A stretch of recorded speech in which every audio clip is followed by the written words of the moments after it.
Hello guys, இன்றைக்கி எப்பயும் போல் ஆஃபீஸ்க்கு வந்து அந்த பையன் பெண்டிங் வச்சு அந்த பேனல் வயரிங்கை முடிச்சுட்டு அது செட் வேலையெல்லாம் செட் பண்ணிட்டேன். டெம்பரேச்சர்லாம் கரெக்டாக ஒர்க் ஆகுதா அப்படின்னு சொல்லி பார்த்துட்டு அது சென்சாரி மாற்றிட்டு சரி கஸ்டமர்கிட்ட கால் பண்ணி கேட்டேன். அப்படின்னு அதுக்கு ஸ்டிக்கர் அடித்து ஒட்டணும் அப்படின்றாரு. அதனால் ஃபெல் மிஷினில் போய் ஸ்டிக்கர்லாம் பிரிண்ட்டு கொடுத்துட்டு அது என்னென்ன தேவையோ அதெல்லாம் எடுத்துகிட்டு அப்படியே மேலே பேனலில் ஒட்டி அந்த பேனலை பக்காவாக பேக் பண்ணி ரேபிடோவில் ஆப் புக் பண்ணி அப்படியே அனுப்பிவிட்டாச்சு.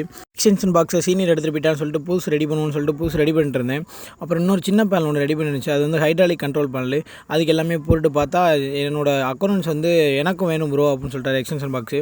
அப்புறம் அவருக்கு புதுசாக போட்டு கொடுத்துட்டு சரி ஓகே ப்ரோ அப்படின்னு சொல்லிட்டு நான் திரும்ப பழைய வேலைக்கு வந்து அந்த பேனலில் சும்மா வயரிங் நாளைக்கு வந்து பார்க்குற மட்டும் செட்டப் மட்டும் பண்ணி வச்சுட்டு அதோட மெயின் பேனலுக்கும் அதே மட்டும் எல்லாமே ரெடி பண்ணி வச்சிட்டேன்.